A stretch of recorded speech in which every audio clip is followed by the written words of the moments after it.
everyone, welcome back to my channel. I did my makeup today, so I was getting a little bit extra cute, so I thought I would jump on and say hi. So, hi! And today's video I'm so excited for. I'm going to be showing you how I draw in Procreate, just like going a little bit more in depth and explaining my process, so let's get into it. So once I open my canvas, the first thing I start with is my sketch layer. And to draw out my sketch, I pretty much use any of the sketching brushes under the sketching tab, so like any of the pencil brushes. And while I'm drawing my sketch, this is where I really like to make sure I'm flipping my canvas a lot, just to make sure everything's even and proportionate, and flipping things help me see, like, make sure the eyes are even and like in the right dimension, and I'll like resize stuff as I'm flipping back and forth and seeing what needs to be adjusted. And sometimes also when I'm doing my sketch layer, I will use like a bigger brush, like the round brush, if I want to get like a looser, more flowy sketch, I guess, that can be like solidified later. So I usually use that brush if I think I'm going to be doing more than one sketch layer. But once I'm pretty happy with my sketch, I will do either one of two things. I'll either clean up the sketch layer, so just like erasing part, like the extra sketchy lines, and just making sure there's only like one main line for each area. And I just think that kind of keeps it more loose and kind of keeps everything that you like about your sketch. The other thing I'll do sometimes is make a new layer and draw my line art on top of that, so that's cleaner. But sometimes I think line art can make your drawing look a little bit stiff, so yeah, sometimes that's why I just clean up my sketch.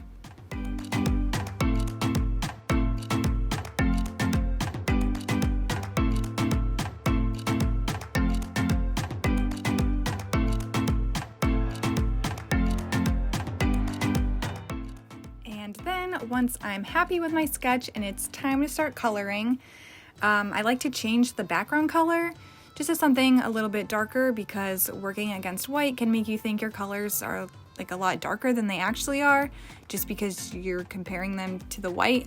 So I'll either change to like a mid-tone gray color, or like if there's a certain color I think is going to be in my background, I'll change it to that.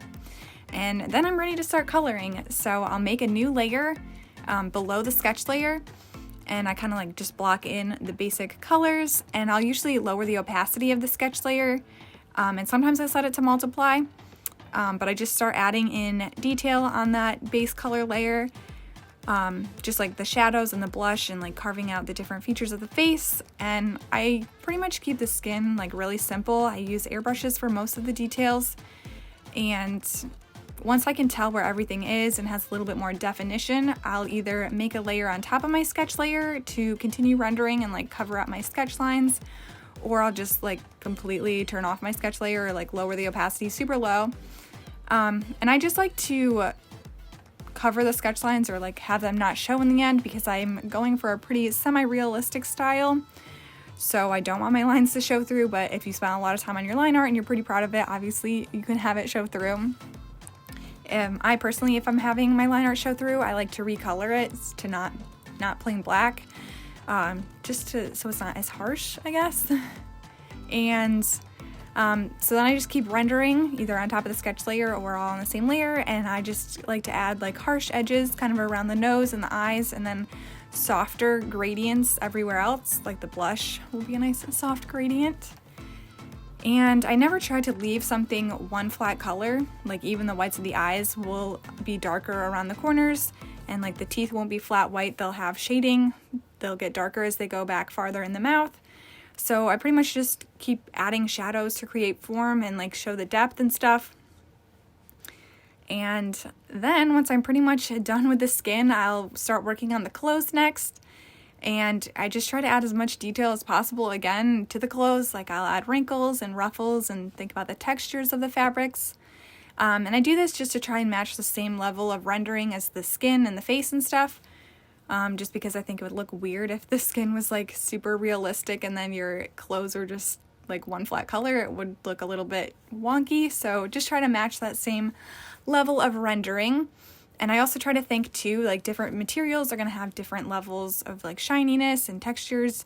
So I do like to use photo references. And one thing to keep in mind is the shinier something is, the harsher the highlights are going to be. So like a way brighter color and they're going to have hard edges, whereas something that's softer, the highlights will be closer to that same color and they'll have softer edges.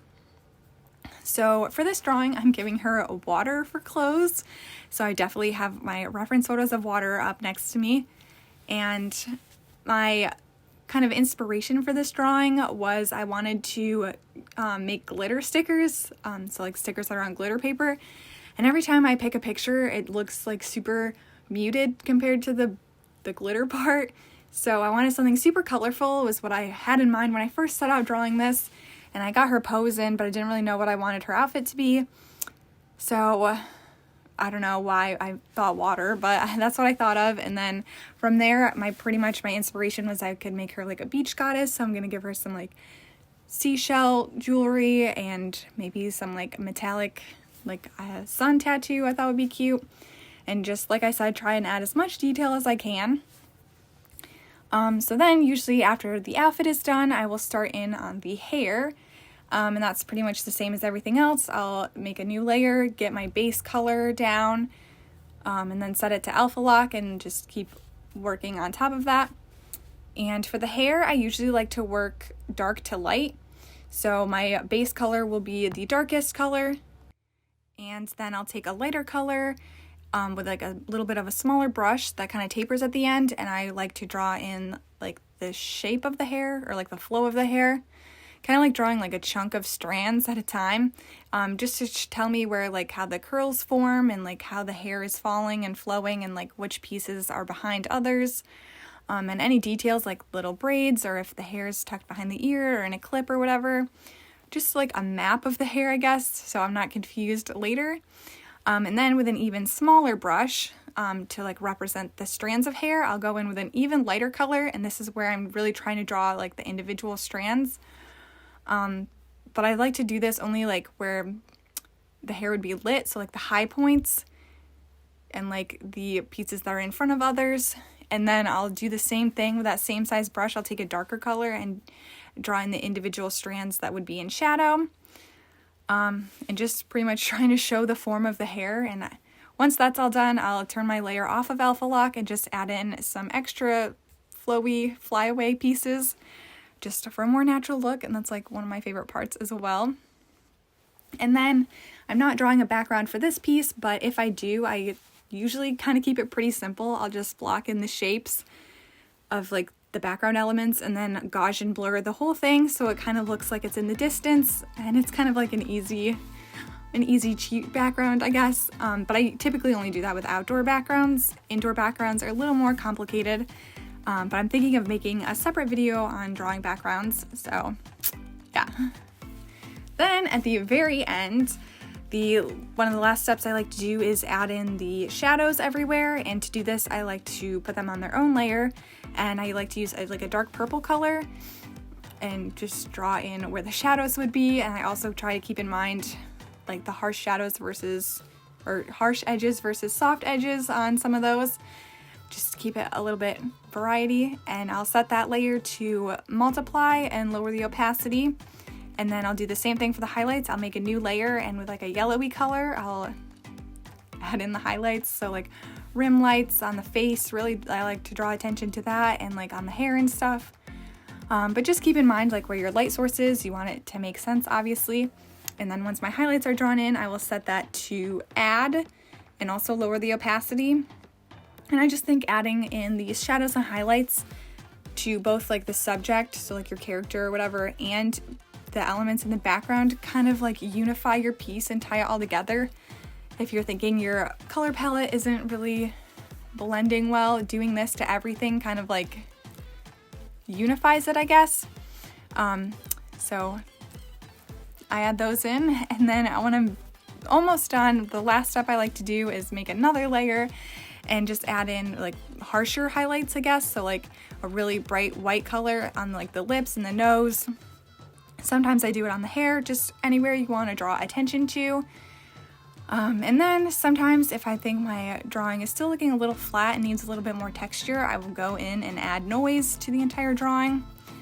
And then also if my piece has a background and I don't think it's fully tied together, I'll add like a blue vignette around the whole thing and blur that out as well, just to tie it together even more. And that is it, you guys. This is my finished drawing. Thank you so much for watching. I hope you liked it, and I will see you in my next video. Bye!